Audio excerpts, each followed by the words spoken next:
തിരുവനന്തപുരത്ത് ജനറൽ ആശുപത്രിയുടെ അടുത്ത് രണ്ടാമതൊരു മെഡിക്കൽ കോളേജ് സ്ഥാപിച്ച് 1,48,000 സ്ക്വയർ ഫീറ്റിൽ കെട്ടിടം നിർമ്മിച്ച് 142 പോസ്റ്റ് ക്രിയേറ്റ് ചെയ്ത് അവിടെ പ്രിൻസിപ്പലിനെ വെച്ച് അവിടെ സൂപ്രണ്ടിനെ വെച്ച് അപ്പോഴേക്ക് ഗവൺമെന്റ് മാറി.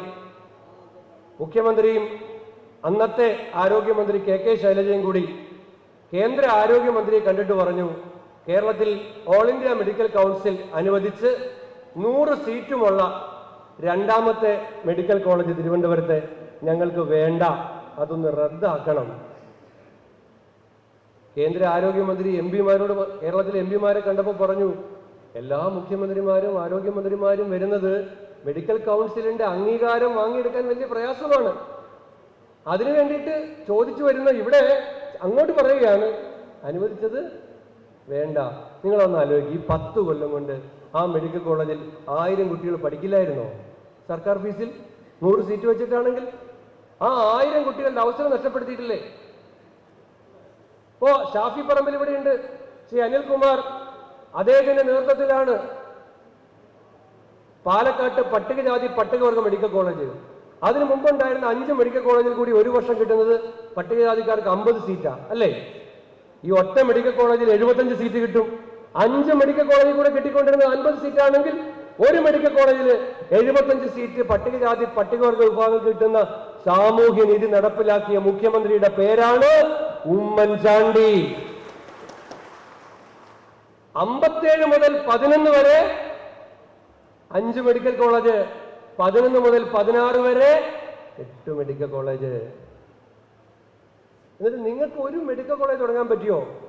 ആ കാസർകോട്ടെ ആരംഭിച്ച മെഡിക്കൽ കോളേജിന്റെ അവസ്ഥ എന്താ? കോവിഡ് കാലത്ത് കർണാടക അതിർത്തി അടച്ചപ്പോൾ എത്ര നിരപരാധികളാണ് ചികിത്സ കിട്ടാതെ കാസർഗോഡ് പിടഞ്ഞു മരിച്ചത്? 15 പേര്. കേരളത്തിന്റെ കൊട്ടിഘോഷിക്കപ്പെട്ട നിങ്ങളുടെ ആരോഗ്യ മേഖലയുടെ ചിത്രമാണിത്. അപ്പൊ ഇത് ചർച്ചയാക്കുന്നത് ഞങ്ങൾക്ക് താല്പര്യമാണ്. കാരണം ഞങ്ങൾ പോലും പറയാൻ മറന്നതോ മടിച്ചതോ ആയ കാര്യങ്ങൾ പബ്ലിക് ഡൊമൈനിൽ UDF-ന്റെ കാലത്തെ കാരുണ്യ പദ്ധതി, UDF കാലത്തെ സ്നേഹപൂർവ്വം പദ്ധതി, UDF കാലത്തെ ശുചിതരംഗം പദ്ധതി, ഇതെല്ലാം ഇല്ലാതാക്കിയ ആരോഗ്യവകുപ്പല്ലേ പിണറായി വിജയന്റെ ആരോഗ്യവകുപ്പ്, പിണറായി വിജയന്റെ ഗവൺമെന്റ്.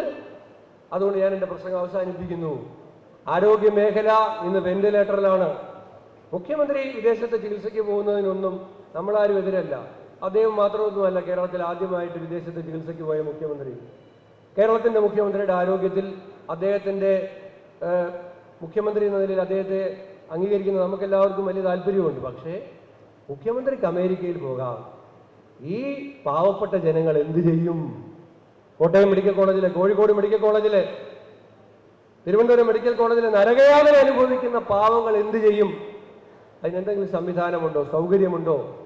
അതെല്ലാം ജനങ്ങൾക്കിടയിൽ ചർച്ചയ്ക്ക് വെച്ച് ഈ ഗവൺമെന്റിനെ വിചാരണ ചെയ്ത് ഈ ഗവൺമെന്റിനെ തിരുത്തിച്ച് ജനങ്ങൾ ആഗ്രഹിക്കുന്ന ഒരു ഗവൺമെന്റിനെ ഈ സംസ്ഥാനത്ത് അധികാരത്തിൽ കൊണ്ടുവരാൻ വേണ്ടിയിട്ടുള്ള ജൈത്രയാത്രയാണ് ഈ സമരസംഗമം.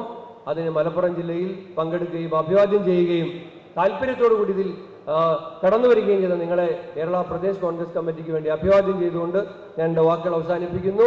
വോട്ടർ പട്ടികയിൽ പേര് ചേർക്കുന്ന കാര്യത്തിൽ കൂടുതൽ താല്പര്യം, ഉന്തിയ പരിഗണന, നിലമ്പൂർ ബൈ ഇലക്ഷൻ വന്നപ്പോൾ കാണിച്ചതുപോലത്തെ ഒരു പരിഗണന എല്ലാ പഞ്ചായത്തിലും നിയോജക മണ്ഡലങ്ങളിലും നമ്മളുടെ എല്ലാം ഭാഗത്തുനിന്ന് ഉണ്ടാകണമെന്നൊരു വിനീതമായ അഭ്യർത്ഥന കൂടി വെച്ചുകൊണ്ട് ഞാൻ അവസാനിപ്പിക്കുന്നു.